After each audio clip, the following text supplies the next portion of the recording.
And you really understand, like, man, I control everything right now. I control my destiny. I couldn't eat tonight if I don't like perform, like Right. not to say you wouldn't eat, but like you gotta Yeah. really just get you going, I think. And some people are susceptible to just step back and cringe up in that position, and some are like, man, let's get it.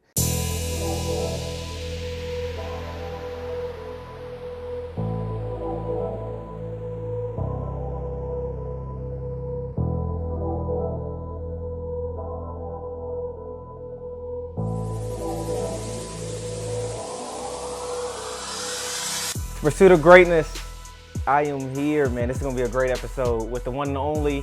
He's an entrepreneur, he's a business owner, he is the founder of Harder of a Height Hoops. He's the one and only Nick Ruthsatz. Thank you, man. Man, Stu, I appreciate you, you coming, man. It's been a long time coming. It has, man. It has. I've seen a lot of your training sessions, and you're great at what you do. I appreciate it, man. You're definitely great at what you do. I can tell it's it. definitely in your blood, man. Mm-hmm. Definitely in your blood. And Harder of a Height, the name. Yeah, man. The brand, yeah. I love it, bro. The whole brand that you created, I just love it, man. Cause you hear people say a lot is in the name, right? Heart over height. Why that name? I guess it would start with me in a sense. I'm shorter. I'm only 5'8", 5'9". Played basketball all growing up, always being the shorter kid. But I mean, I wasn't so short to an extent where I couldn't even compete, but I was there, so I never took it for granted. So I did that, and I'm getting a full scholarship. But while I did that, I started the training. So people may see it's bigger now, but when I did it senior year of high school, I did a freshman year of college, sophomore year, junior year, but I didn't put anything publicly out. So a lot of people see the bigger thing now, but they don't realize, the build up, and it's still the build up. So, but it came from me playing, and then it's kind of passed on to my brother who he used it. He got a full ride to school. So as long as some people can take it and be inspired by it, Right. It's the biggest. Because there's a lot of people out there who they don't have the size, right? They don't have the height, and it could be discouraging, right? It could be discouraging. What's your advice to them? But to them, regardless of the basketball, when they come, my biggest goal is just like their confidence. So regardless if they miss 10 in a row, you just got to be confident, because especially at, let's say, an age from like 4th to 6th, 4th to 7th grade, if I'm hard on them every day and just keep telling them negative things, they're not even gonna want to play basketball. Like, that's not, it's a long game. We've seen when we played AAU, like the 4th graders that were phenoms that just burn out. So I think it's a big confidence builder, and I just want to be able to build that inside, outside the court. If they don't even do basketball, they don't. At the end of the day, it's just, basketball is not going to be there for everybody. You could do a part of it, but confidence is the biggest thing I look for. How does somebody build confidence? Because that's the you hear it all the time. Like 90% of it is mental and stuff like this. But the thing then is, well, how do you build that? Like, how do you create confidence? I think the only way is through work.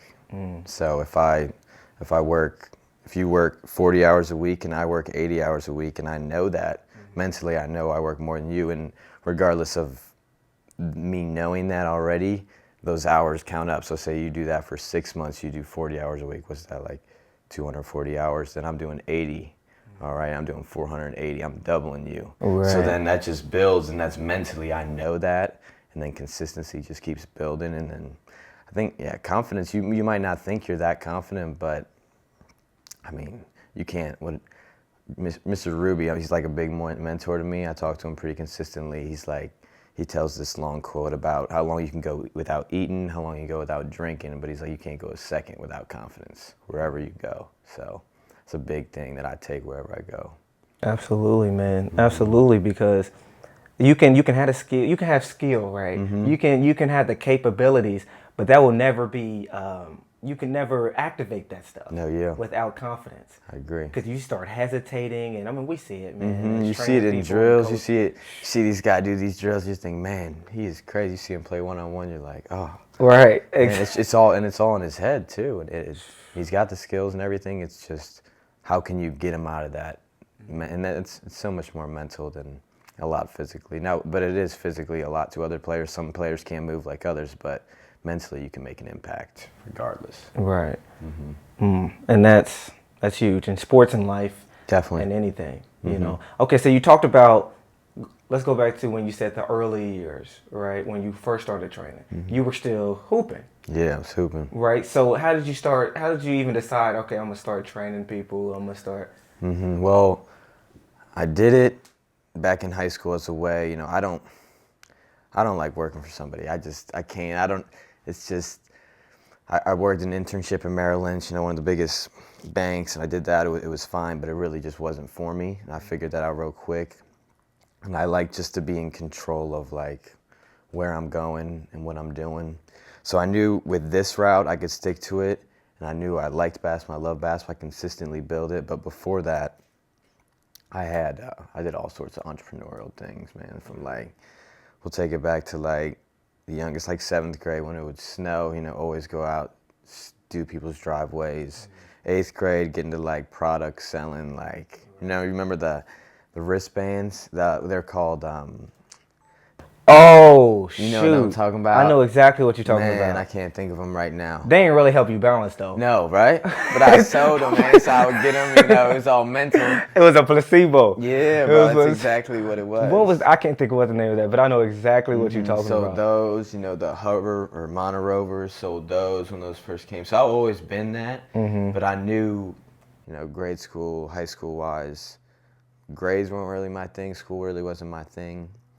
So I just went all out in basketball knowing I could get that scholarship for it if I would do that. So I went all out in that. And then while during that, I always knew I loved business, just like investments, just everything about it, the marketing of it. Because, marketing's huge nowadays. If you don't, marketing is everything. So, especially in this day and age. But that's what I've really been focusing on the last 2-3 years. Everything. Probably from like last year in May when I started the account, I would follow like 200 to 300 people a day, or just like people in that sector, and it just builds and builds and builds. So regardless, I know you're working on the social media. Everyone here is working on social media. It's not easy, is it, Oh man? my It's a gosh. grind, isn't it? It's a people daily think grind. like you'll get 1 million followers like this, man. It is no joke. It's just like anything else. So Yeah, step by step, day by day. It Like is. we're trying to build our YouTube subscriber thing, and it's like one at a time, one at is, a man. time, one at a time, and it's like, man. But you gotta let that grind though, man. It is. You gotta The love process. it 'cause the process, bro. And I think a lot of people they see that like, man, it's going so slow, especially at first. Like those first that first year or two might not be, going as fast as you think it's going to go. But you just got to continually push at it, man. Like the marketing, like you said, it's not easy, bro. But it's not. even as an athlete, think about an athlete that's a beast, but nobody knows about him. He's not going to get the offer. Exactly. Think about it. You might have a good product. Nobody knows about it. You're not going to get the sale. Yep. You see what I'm saying? It's all, man, it's attention. Straight attention. Whoever has the attention has the power. It has the power. So how does somebody get attention? How does somebody... I think the first thing is you take what you want to do and then you go to a specific niche of that. And then from there, I think you just explore that niche and try to help as many people as you can in that niche. And just by helping people, they'll want to help you. That's what I've learned. There are good people there, and then most of them are at the top because there's a reason they're good and there's a reason that they're at top. And just helping people overall will definitely change. And that's like Gary Vee. I don't know if you know Gary Vee. Yeah, man, Gary Vee's the man. Hey, shout out to Gary Vee, man, because he always talks about bringing value. He is. Bringing value. And as a trainer, that's what you do, right? You bring value to other people, right? You help them improve. Because if they're not improving, it's like, well, crap. And it's all selling yourself. Everything in this age is selling yourself. I don't care if you go to a workplace, let's say I did the Merrill Lynch thing, you're a financial advisor, you're selling yourself to get clients. Right. You're not selling, I know the secret stuff to the stock market. I'm selling myself to you to trust me. And that's the same thing that I'm doing with basketball training. These parents are trusting me to pay me for their time to come. So it's all different, but it's all the same game. It's just, is this person trust me with their situation, and then we go from there. Right. So trust is crazy, man. Because there's a lot of Crazy. trainers.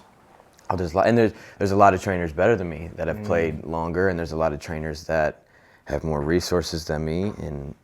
But it's just the work, man. It's just the consistent work. I did free clinics for almost like a year. Wow. So you just do that, and then your name just keeps building, and you do partnerships, and you just always, that's the biggest thing I think is a lot of us who are in our own business type thing, we don't reach out to these big companies because people are scared or something, but they want to help because they want to be in the community. So, I mean, in my camps, we've had different sponsors all around the areas. I think we had 10 this year, and last year we had like 12, but being able to get the community involved has really helped me take it to another step. Right. So, because if you're not, you can't sell something if you're not known in that community, and you can't get bigger if you're not known in your own area. Like, that's a big thing that, I don't know if you're listening to Grant Cardone. I always post about him. Absolutely. I always do, but man, he's like, if you can't even be known in your own area for good things and helping people, then how are you going to be known worldwide? It's real. I feel like a lot of people try to skip. Yeah, they try to skip, they try to act like my hometown, you know, they just don't like me. You right. know? It's like, come on, man. You got to give them a reason to like you. Yeah, what are you in right now? Why don't they like you? What value are you bringing? That's what it is. People just want to take. Take, man. They want their city to give to them. They want their community to give to them. But what are you giving? Exactly, man. That's the first thing I think when someone starts a brand. I'm like, okay, you're going to sell T-shirts, but what are you going to do next? You're going to sell your brand, but what are you going to do next? Right. Everybody wants a T-shirt, but like, what's next, man? What does it mean? I know that the logo might be cool. I mean, everyone's so worried, I feel like, about logo, about their name, and they don't even just put in the work. It really don't matter at the end of the day. If you put in the work, I could change my name all over. They're still going to like me. Right. You know? That's crazy. Shout out to Montel, because I was just talking to Montel, and I was telling him, like, he was showing me like a logo and stuff like that. I was like, man, it don't even matter. Mm-mm. And he was like, what? I was like, it don't even matter. And the reason being is, if people like you, if people like, and you've proven yourself, yeah, they're gonna buy your product no matter what. No matter what. It makes the logo look good. Yeah. Look at Nike. It's not like Nike's. It's not like it's amazing. It's not like Adidas logos is amazing, but they're Adidas. Mm-hmm. They're Nike, and so the logo is iconic just because of their brand. Mm-hmm. No, I agree. You know what I mean? I agree. And they've changed over time, if you've seen, and people have adapted to that. It's not like they don't wear certain stuff. Mm-hmm. Some people like the old logos, but I mean, yeah, I think that's one thing that's taught in school is like your mission statement's so important, your logo's so important. I'm like, man, just find out how you can help people, how you can maybe make them money or vice versa in the first part, and then it can really worry about that stuff next. You know? Mm. So that's a big thing. Because there's people with great logos. Oh, great logos. But what do you...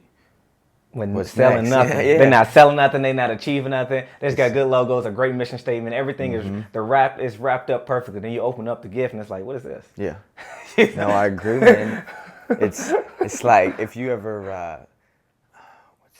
there's a trainer, Chris Brickley. Oh, yeah.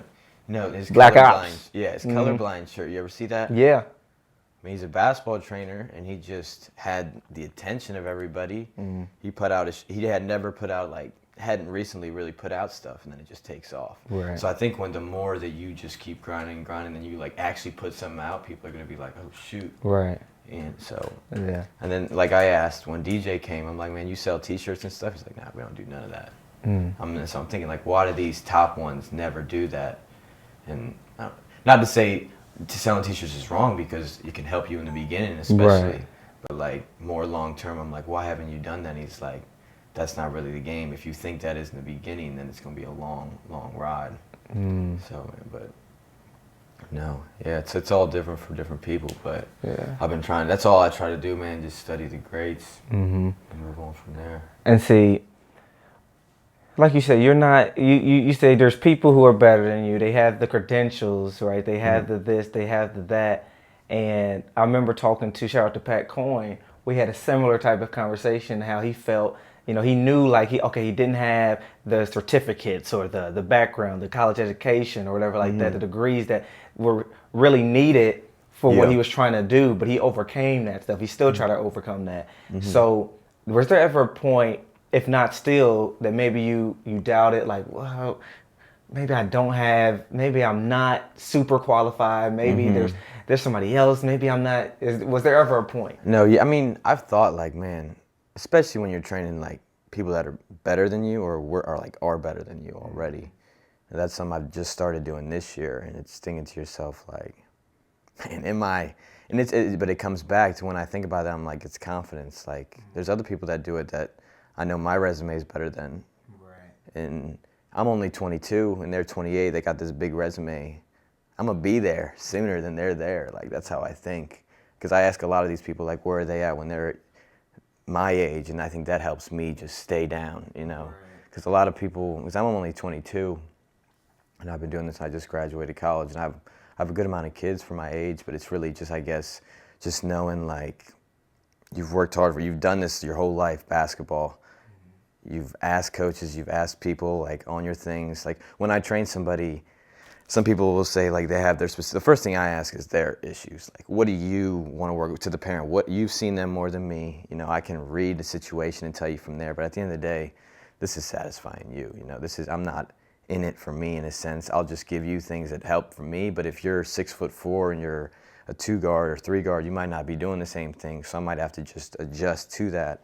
So I think that's the biggest thing I've had to adjust to is positions and things of that sort, and just, I guess, expand them. As a point guard, you got to know positions, but skill-wise, what can you add in those? That's the thing, confidence-wise, I had to get better at, but I don't think I've ever really doubted myself to be able to teach anyone in a sense.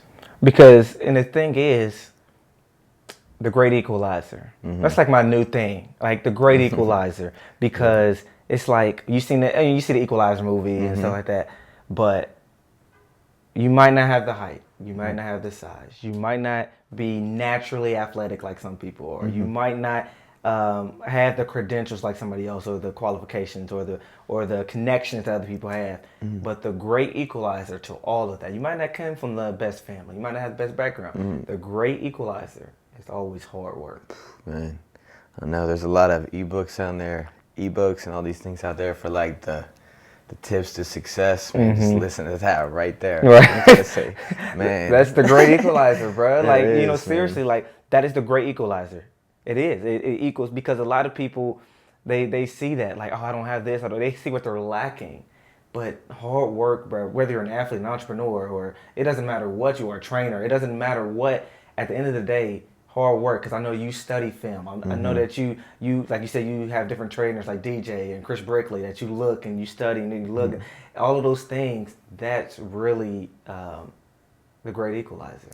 No, it is, man. I think, yeah, no. And the biggest thing is don't be afraid to fail, because DJ's not cheap to bring here. So Right. and he told me the dates, and March 24th and 25th is the day after the state championship, like, in high school basketball. So that's kind of a period where, like, kids are like, I'm trying to chill. Right. So I'm thinking in my head, those are the dates he told me. I don't want to miss out on this opportunity. So sometimes I had nothing planned. I had no gym scheduled, anything. I'm just like, boom, I'll do it with like 3.5 weeks to plan.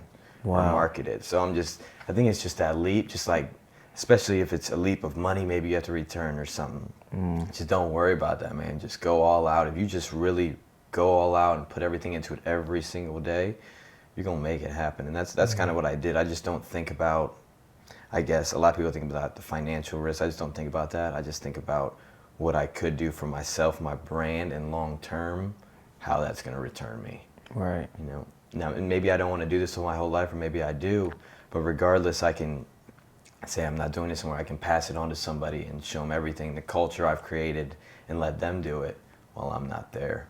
Right. In a sense, so. Awesome, man. Because, you know, like we was, there's going to be obstacles. You know, at all times, anytime you're trying to do something, there's going to be obstacles. There's going to be things that's in your way, things that, you know, that challenge you, but you just got to push through it. Oh, man, that's where I met you, dog. The Sackman, I saw you on the gram. I'm like, man, I need somebody for sure. Yeah, I remember that. Reached out, man. Yeah, we got to chill with him for a little bit. Yeah. Chipotle, man. I know you eat that every day, man. So do I. That's about 4 or 5 times a week, man. See, I'm not the only one. See, people think I'm crazy, man. They like, man, you eat Chipotle every day. And it's not every day, but I will say it's about 5 days a week. Yeah, though. man. I agree. Any day that I don't have Chipotle, I feel I start itching. I'm like, man, I just don't feel right. Man, it's a couple factors, man. The convenience, the price, and the health, man. I'm there. That's what I'm saying. And I'm like, bro, you can't. I'll be getting the guacamole. I'll be getting. Yeah. And see, when I get Chipotle, if they don't struggle wrapping it, I know I did something wrong. Or they ain't do something right. I'm like, hold on, y'all cheating or something. I ain't getting my money's worth because the amount that I get, you should struggle with rapping that. That's funny. But I know when they see me coming, they be like, oh, here come bro. Here we come. I swear I feel like that's the case. That's funny. Like, here come bro. He about to try to do the most. No, but, I agree. Yeah, let's. Okay, so hard, smart, and consistent. It's a phrase that I heard somebody say. Say it again. Hard, smart, and consistent. Like they say, you got to work hard, you got to work smart, and you got to work consistent. If you don't have all three, you're not going to succeed. And that's with anything. But I think the biggest struggle is I think people can work hard, and if they have a trainer, they'll work smart because they'll be doing the right things. But the struggle really for most people, I think, is the third one, consistency. Let's talk about that. The importance of the struggle of consistency. So, no, yeah, I dealt with that just like I did with consistent basketball. Now, basketball, it's not that hard to be consistent. Like you can work out 2 hours in the morning. Mm-hmm. You go to school, you have that. Especially if you're not in season, let's say, right. You work out those 2 hours. You got that whole day time frame. You can work out again, your 2 workouts a day. Let's say it's summer. But business, you're like, man, I could work every single hour. You know, I could get better at my brand and everything at literally every day. So like Mark Cuban just calls it the sport of business. If you ever like, he has a little thing on, I think it's on Apple, but it just talks about like every day competing for it. So one way, what I took from Grant Cardone my junior year, I wrote out my whole day from 6 a.m. to like 4:30 p.m. in 15-minute increments. I wake up, then I say from 6 to 6:15, I'm gonna shower, get ready, eat. From 6:15 to 6:30, I'm gonna do this. Now I didn't do everything, I didn't cross everything out, but this just made me aware of what I wanted to do. It took me like 30 minutes a day to write it out every night, but every single morning I would just wake up, knock out some of that list, and I just kept feeling closer the more you're just able to just knock out, and just every night if you can just consistently do that. So that helped me build, and now I'm wired. I'm up every day, 6:30, 7 already. I don't write out my days as much because it's just more dealing with issues in a sense, some day to day. But I think writing out your days is a crazy advantage that people really don't take advantage of, especially in increments of time. Right. If you really once you start valuing your time crazy, you're off. You're on your way, man. And I remember, man, when we had DJ Sackman there. I remember we were just both like, man, we thought we was smart. Yeah, we thought we was doing it. We thought we was doing words. it. I'm Googling words while he's talking. But one of the things that he said, bro, and I remember I caught a video of it, and I'm glad I did. He said, spending time versus investing time. Crazy, man. And I was like, because it's a huge difference. Huge. And you talking about like, in increments, planning out your day, because if you don't, your time get away from you. It will. Like, it'll get away from you. You see someone on the street corner, I'll start talking to them for 7 minutes. Do you have the confidence or do you have the ability? Like, hey, I got to get my stuff done. I got to go. Right. I have a hard time leaving conversations. It's tough like that. No, it is. I'll That's be the toughest stuck. situation, man. It is. You're there. Especially, I've been there with a parent, like, we're talking about their kid. I'm just like, I got to go. Yeah. It is what it is. And they respect that, right. Especially if they know you're grinding or wherever you're going. But that is something tough. I just sit there and wait for conversations to end. I'm weak. I'll be like, I would start leaning. You know how you start like your body language, you try to like show them that you gotta go, like funny. But yeah, I gotta get better at that, man. Because seriously though, like how you spend your time, like I forget 96,400 seconds in a week, something like that. Look it up. But being able to spend that like it's money, like being able to invest, okay, I'm going to put some time here, I'm going to put some time there, some here, there. And if you have it on paper, you're like, okay, I can take time away from this. Like, it's management. It really is management. Don't even, put it on paper, take a picture of your phone. Like, it's just there. And you can do everything on your phone nowadays. Absolutely. I graduated school with no laptop. Like, wow. I used their computer, or I would do Microsoft Word and Excel on my phone. So it's like, people, I think, I don't know what they have in their fingertips right now, especially. But see, I'm telling you, you can invest your time all day like that, man. That's the difference, though. That's when it goes to next level. I was telling one of my players that, like, okay, you're transitioning to a new level, to a next level, a higher level of this and that, school and athletics. Both, you go into another level in both, right? So the huge difference is how are you going to be able to manage your time? Can you go to that next level and manage your time from this and that, write it down? That's really one of the big differences, man. It's big, man. It is. Out of sight, out of mind. If you don't see it every day, You'll lose it, man. You will. All right, so what would be your advice to a trainer trying to get into training, trying to start to train athletes? What would be your advice to them? My first thing is just, I would say, get a social media page. Don't even post. I watched one committed to my craft. You follow him, you see him do it. Yeah. He approached it really smart. I think they would do with like him. He had a discount for about like 6 months, 3 months. Didn't post a thing. Just commented. Just watched videos. Gave good advice to other people. Just good advice from people. And then from there, I mean, everything's so targeted nowadays. You can see where people live. You can see. I could look up a gym around here and then see pictures tagged there, and I know I can follow these people to maybe get them because they like basketball. So there's so many ways to find people. Then from there, once you find those people, I think you just host free events. Take some L's in the beginning, but you host an event with 20 kids for free. You get 2 as clients. You get them around the year. Maybe that could be $1,000. You can't think of in the time. So and you got to think of, I'm doing this every day, and I don't have to go somewhere else and push a clock and clock in. And you really understand, like, man, I control everything right now. I control my destiny. I couldn't eat tonight if I don't like perform, not to say you wouldn't eat, but like you got to really just get you going, I think. And some people are susceptible to just step back and cringe up in that position, and some are like, man, let's get it. So I think just getting attention, getting to social media, and then start hosting free things. Gyms will give it to you free if you tell them using it free, or they might charge you a little bit, or you let their kids come for free. There's tons of ways to just deal with people. People aren't in it all for the money. If you can bring some value to their kids or do something else, they'll definitely be all for it. And see, I love how you're talking about how you got to be willing to do some free stuff. No, again, a lot of people, I'm telling you, don't see that and how it's important, bro. Like you said, you might take some L's in the beginning, right? But long-term success. If you're shooting for long-term success, you'll see like, okay, short-term, I might have to lose a couple bucks. Yeah, man. But definitely. For long-term success, man. Long-term success. Grant Cardone said he's 11,000 shows for free. Wow. Like, talking. Yeah, man. Dang. 11,000. Can you imagine doing that many? 11,000 shows for free. That's crazy. Man. But he's Grant Cardone Look at him now. He's Grant Cardone now. He is, man. Okay, so my last 2 questions, man. I always like to ask these questions.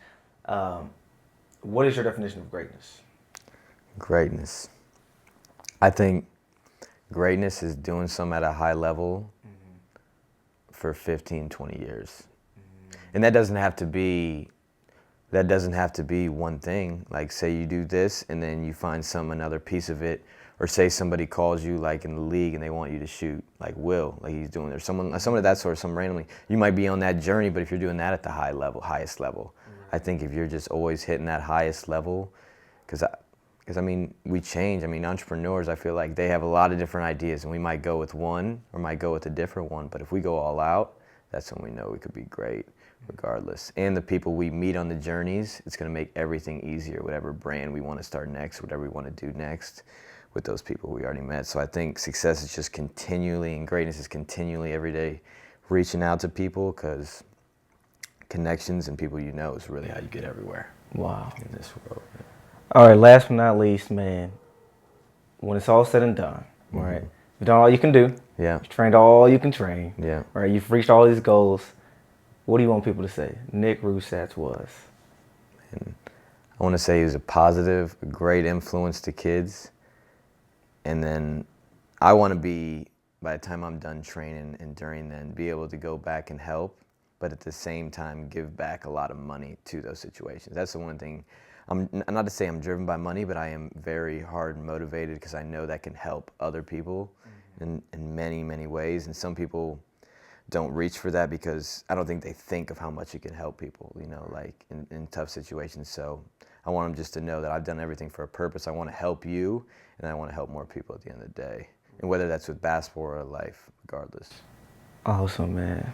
Awesome, man. I really do appreciate you, man. I think it's going to bring a lot of value to people. You're doing amazing things with Heart Over Height. It's going to continually grow. Just because I know you, right? And like you said, the person behind the brand is really going to tell whether it's going to grow or not. Exactly. You know what I mean? You can wrap it the way you want. And I already know you're a hard worker. You grind. So amazing things are coming for you, man. Man, appreciate you having me. For sure, for sure. And so, just one key takeaway that, I did get to say that I know for sure that I feel like it's going to bring value to a lot of people. And that's the fact that you were saying, basically that you're in control, and how that'll either liberate you or scare you. Right, when you know as an entrepreneur that I might not eat if I don't grind. Right, that's what scares a lot of people. Yeah. And even as an athlete, like if you want to be successful, it's in your hands, and that's either going to make you grind even more and excite you, or it's going to scare you. Like, oh man, it's all in my hands. Like I can mess it up. Man. That's either going to scare you or it's going to liberate you. It's all about how you look at it. Right, see it as an opportunity and not as an obstacle, not as a challenge. Right, and so great things coming, man. Make sure you guys go and you follow him, follow his journey. Great things are going to continue to happen for him. Follow us at Under Pressure TV. Check out the website. More interviews to come, more content to come. Until next time, remember, it's not about your size. It's not about your height. It's not about the obstacles. It's all about your heart. It's about what do you have inside? What are you willing to do? All right. Stu Holt, Nick Ruthsatz. Yes, sir, man. Let's get it. From a place where the pain gon' show, from the block, watch your rose gon' grow. Put the show on the road, people doubted, so I'm kicking down the door. Oh no, I never sell my soul, gotta stick to the code. To the top, I ain't never coming down. Through the hurt, man, I still keep a smile. I'ma be here for a while, want the people around the world to hear the sound. Greatness, I ain't never stopping now, I ain't never stopping now. From a place where the pain gon' show, from the block, watch your rose gon' grow.